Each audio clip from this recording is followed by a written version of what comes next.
Hey, you made it.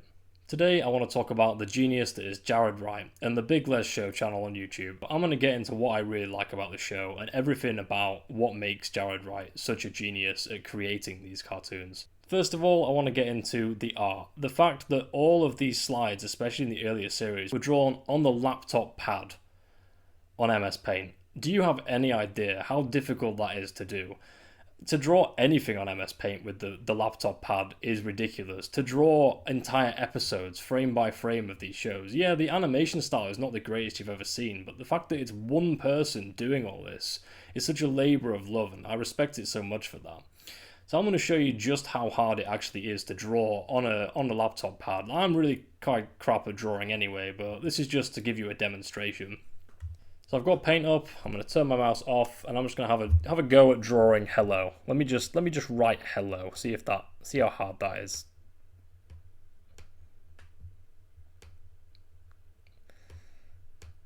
Oh god, it's not looking good. Alright, let me draw a smiley face afterwards and then we'll get on with the video.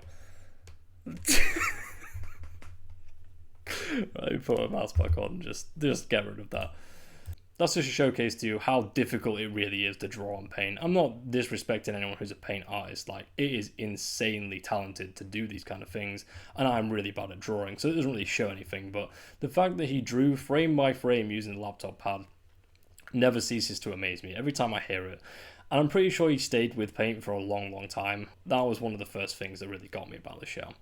Second of all is the story, and the fact that he wrote the entire story and just sits and has long, like hour-long conversations, hour-long like voice acting sessions, where he just talks into the microphone and makes these massive stories that then form the Big Lez Show and he cuts them down. But honestly, to have this kind of creative mind to create an entire universe that then leads into other spin-off shows, you don't get artists like this anymore where it's run by one person. If you look at all of the best kind of animations that have come out in the past 10 years, it's massive teams of people, teams of editors, teams of people to draw the frames, teams of people to voice act it, to make the music. You've got everyone coming into it, and Jared Wright does all of this.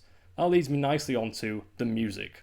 Again, he writes all the music himself, performs all the music himself, and some of it is actually really good. It goes with the scenes so perfectly, and it's just such a creative process, and I just really respect him again for that. I know I'm going on about how much I like this show, but if you've never seen it, it is so good. It's probably been one of my favourite shows to watch on YouTube over the years. As more and more of it comes out, and obviously the Big Lez Show finished, there's just so much to it, and I really enjoy it. Leading on again from the music, all of the ambient noises and stuff, again, he records all those himself.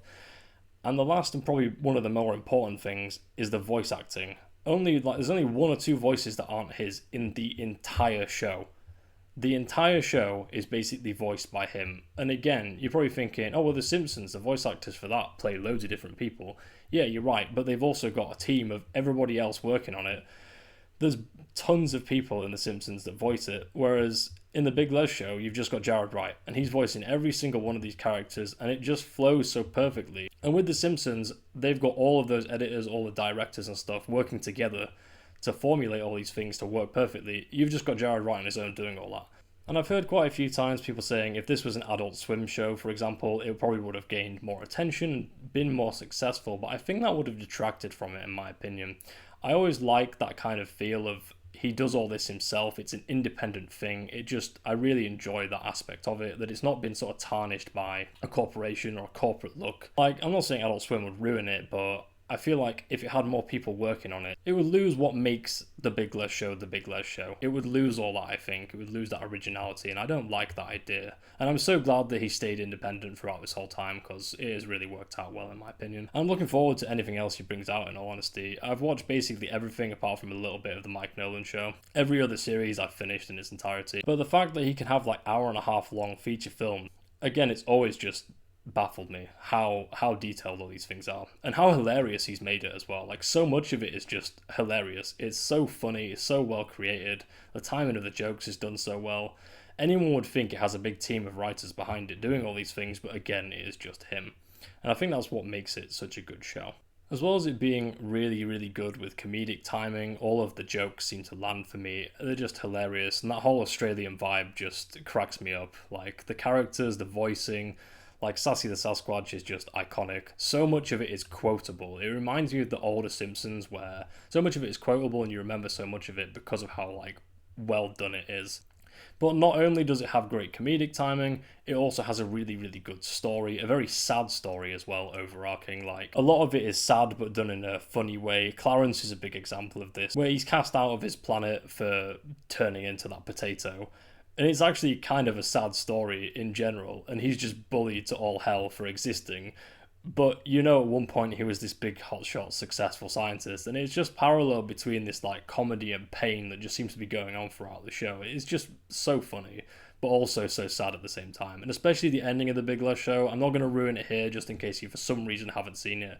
But that ending was such a big emotional payout. It was done so nicely, and it was such a nice end to the show. Such a nice time to end it, and again, done so well. I think another problem that a lot of TV series have, especially animated ones, is they just go on forever. They just keep on pumping out the same story over and over again. The Simpsons, I'm going to bring back to that now.